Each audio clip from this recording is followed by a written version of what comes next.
Glória a Jesus. Oi. Glória a Jesus. Glória a Jesus. Meus irmãos, bom é estar na presença do Senhor. Louvado seja o nome de Jesus. Não existe outro lugar melhor do que na presença do Senhor. Como acabaram de louvar os jovens, bom é se esconder na presença do Senhor. Louvado seja o nome de Jesus. Se esconder na presença do Senhor, irmãos, é igual a uma criança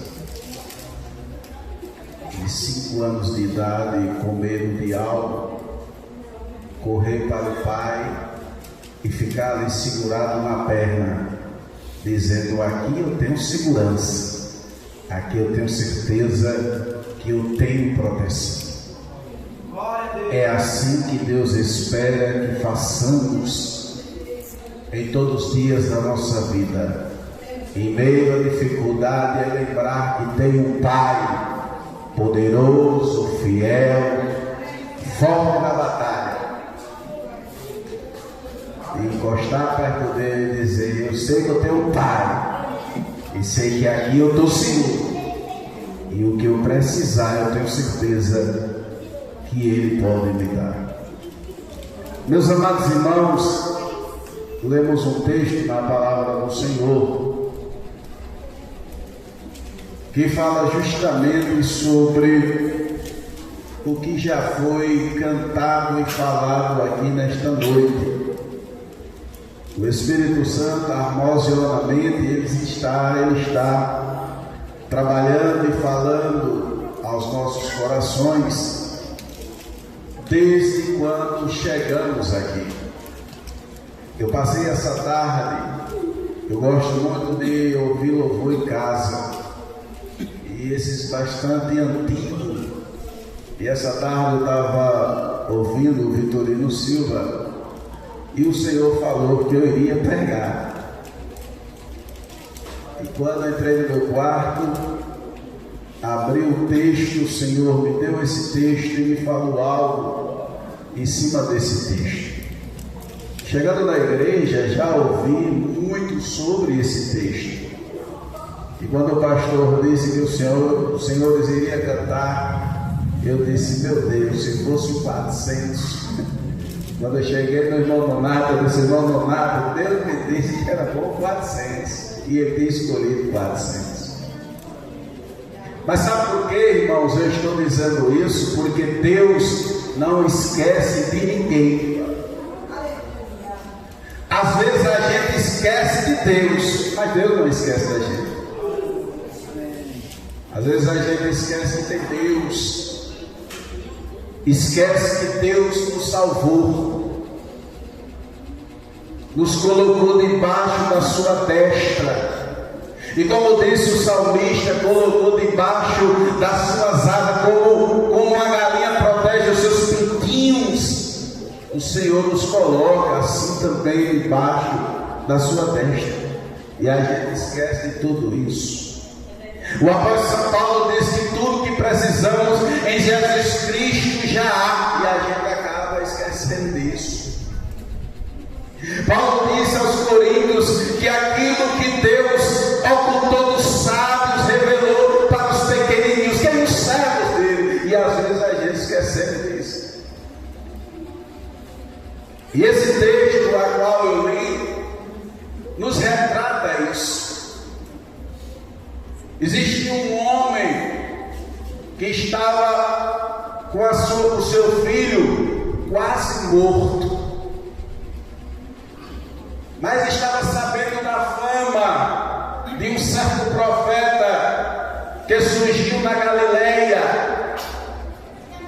que morava em Cafarnaum e que já tinha feito alguns milagres, inclusive na Galileia. E ele ficou sabendo que esse profeta estava vindo em direção à Galileia novamente, porque na Judeia tinha sido expulso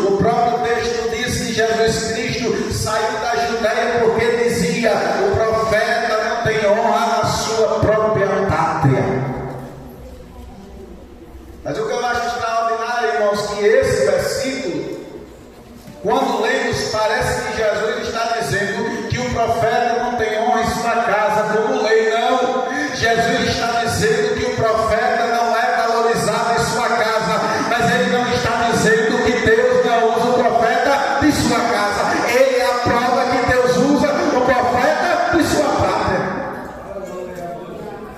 Oh, glória a Deus! E ele estava saindo da Judéia e indo para a Galileia. E quando chega próximo, a Bíblia diz que esse homem vai até o encontro de Jesus. O texto diz que Jesus pela segunda vez estava indo para a Galileia.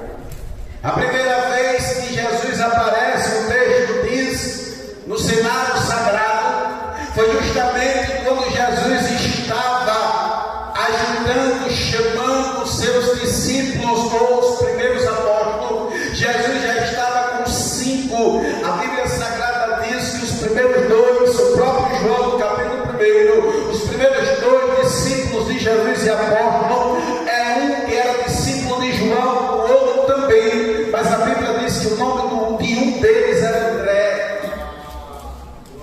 Eles vão até o encontro de Jesus, desce até Cafarnaum, porque a Bíblia diz que eles vão até a casa de Jesus, passam o dia conversando com Jesus, e lá de Cafarnaum, a Bíblia diz que André vai até Simão, trazendo Simão até Jesus. Jesus disse que a partir daquele dia o nome de Simão não seria mais Simão, mas sim se chamaria Pedro. A Bíblia Sagrada diz que depois dali quis Jesus ir sair dali, e a Bíblia diz que Jesus encontra Filipe, e Filipe vai e chama o seu amigo Natanael. Jesus está com 5 discípulos, e o próprio texto diz que Jesus aparece, foi convidado para ir para o casamento na Galileia.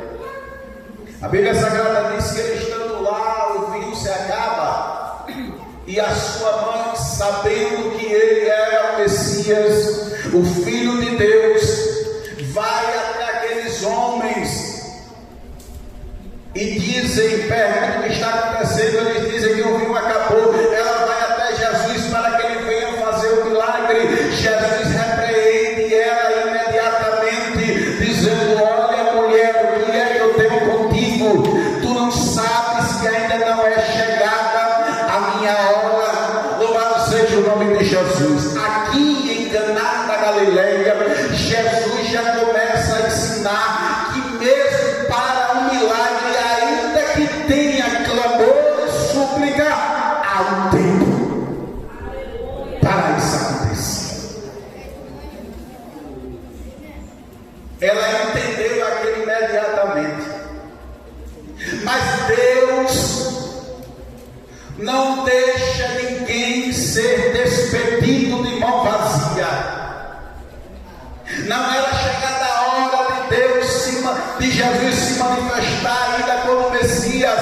Ele próprio disse: mas quando Maria sai para ir falar com os donos da casa, Deus de cima dá uma ordem, porque o próprio Jesus disse que não fazia nada se do alto não recebesse a ordem veio de cima, e ele disse: opa, aonde é que está as talhas?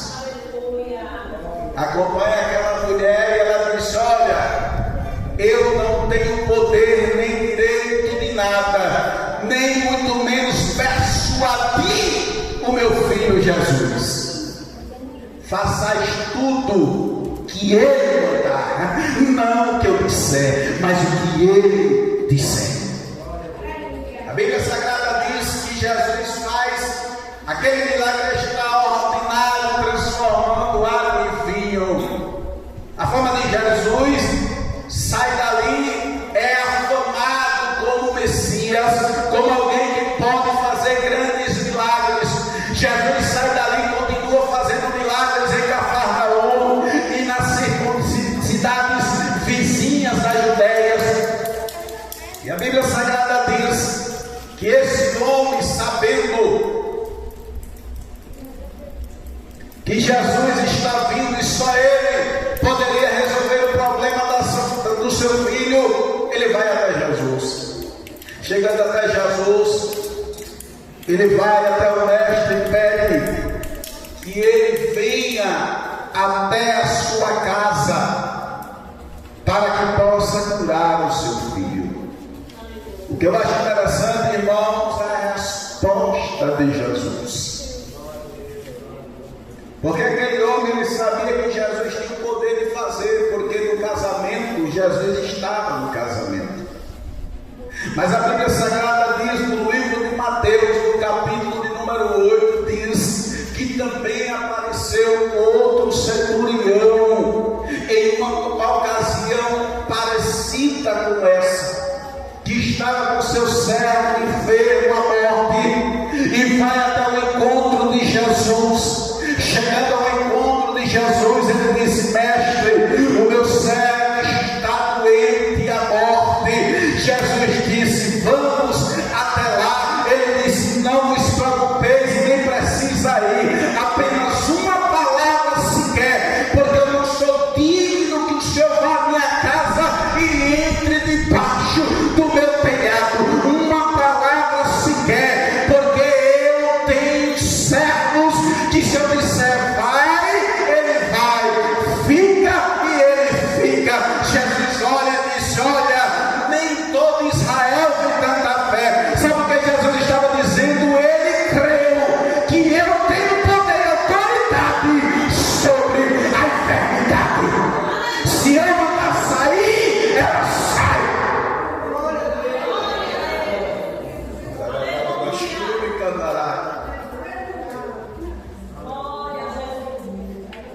Mas esse centurião não. Esse disse: não, eu só creio se o Senhor for. Existem milagres, irmãos, que às vezes nas nossas vidas é impedido de acontecer, porque uma barreira formada chamada incredulidade.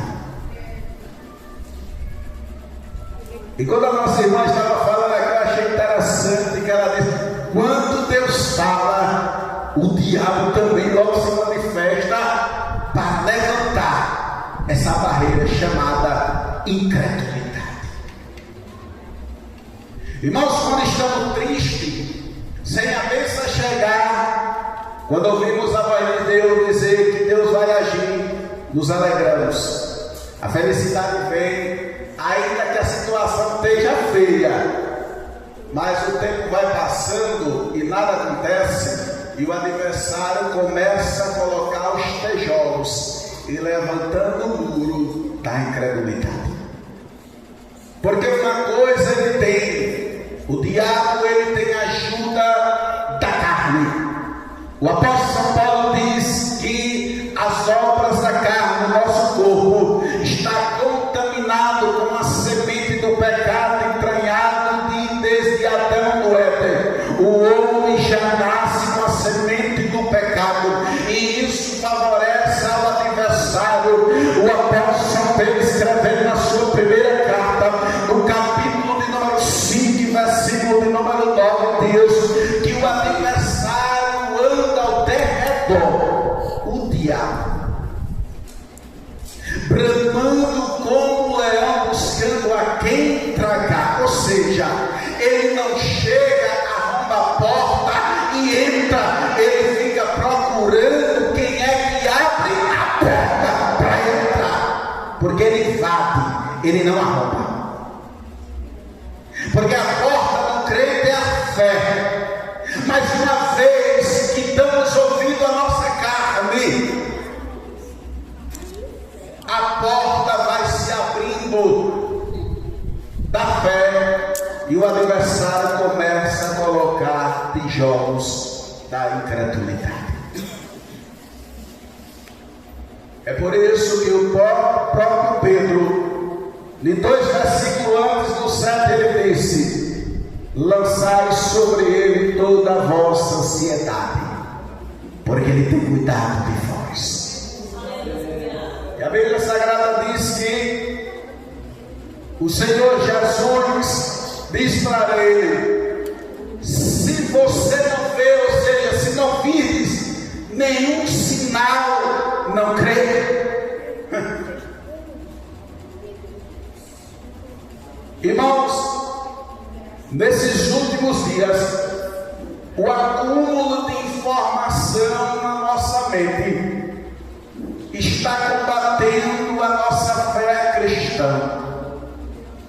Parece que os minutos que passamos lendo a palavra do Senhor, ouvindo a palavra do Senhor, não está sendo suficiente, porque a palavra do Senhor está encontrando uma barreira grandemente na nossa mente, porque a nossa mente está cheia de acúmulo daquilo que vemos cotidianamente, várias coisas ao mesmo tempo, porque lemos a palavra. Deus está dizendo: eu estou convosco todos os dias, os meus olhos estão postos em ti. Mas quando deixa de ler a palavra, parece que esquece do que Deus está falando, porque a mente está cheia.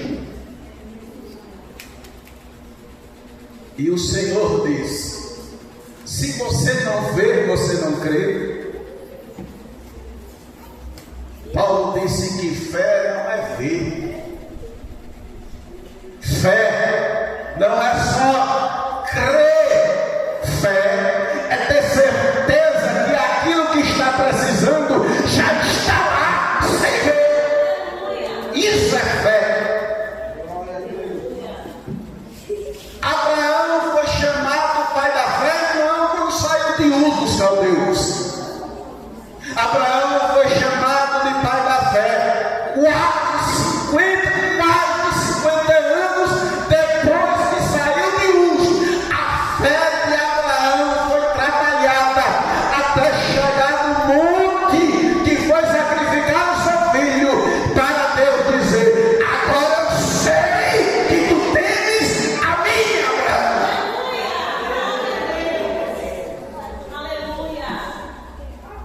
Porque Abraão, irmãos, no livro do Gênesis, ele diz para os rapazes: eu e o moço subiremos, adoraremos, e ele vai voltar comigo.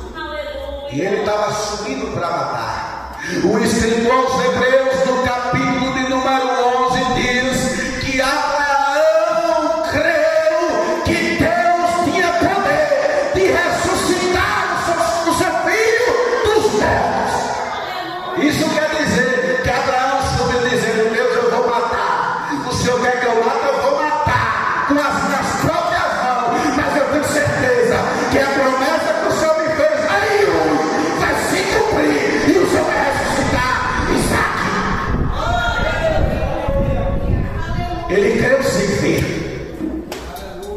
Ele viu o seu filho vivo antes de matar, ressuscitado.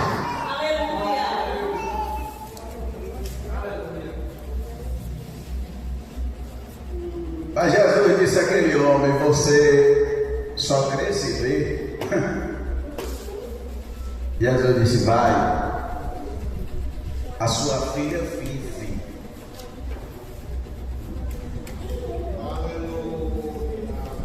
A sua filha vive. Irmãos, a palavra do Senhor eu acho extraordinária.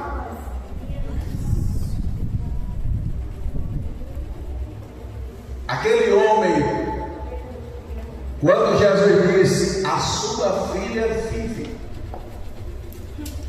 ele creu naquele momento e foi. O poder da palavra de Jesus. Eu uma vez fiz o teste da fé. E o teste da fé, irmãos, não é fácil, não. Mas para fazer o teste da fé, você tem que ter certeza de botar a sua mão no fogo e ter certeza que ela não vai queimar. Porque se você não tiver certeza que ela não vai queimar, ela queima. Porque a fé não se vê. A fé, ela foi dentro, aquela certeza de dentro, que vai acontecer o impossível.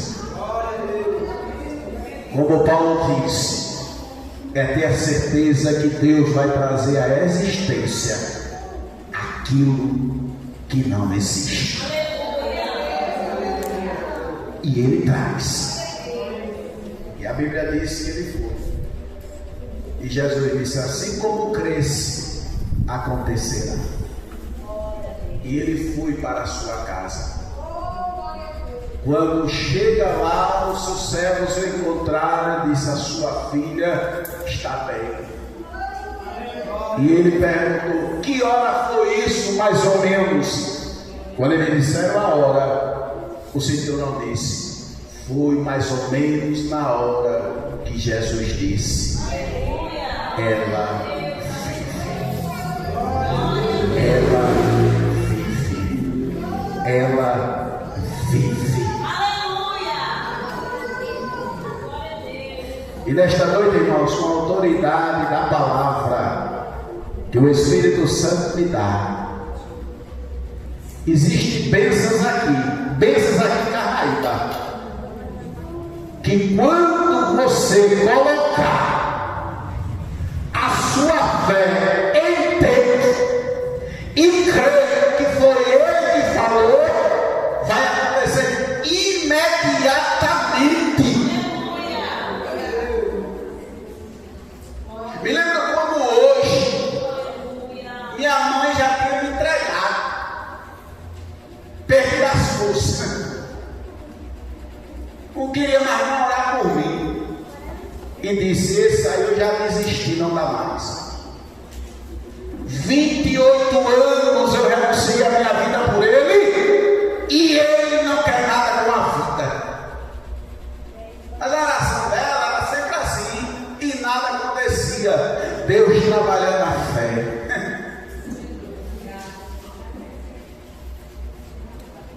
Mas quando ela chegou no dia, sem chorar, sem fazer escândalo, sem brigar, seriamente, no meio do tempo, olhou para cima e disse: Deus, ele está lá na porta de casa se embriagando com a esposa. O Senhor sabe que eu já lavei as mãos, nada posso, séria, posso fazer. Agora a única coisa que eu posso fazer é entregar nas mãos do Senhor e dizer: faça, porque a minha fé está em Ti. Foi para a igreja no domingo, na segunda Jesus salvou a Dora, e no domingo o filho. É assim, né? Como é que crê? Como é que crê? Eu nunca orei ao Senhor, irmão, sem crer. Porque quando o Senhor sem crer, a oração é vã. Disse Mateus, no capítulo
o tamanho do seu Deus que você crê, o tamanho do Deus que você serve. Enquanto os filhos das trevas estão se flagelando,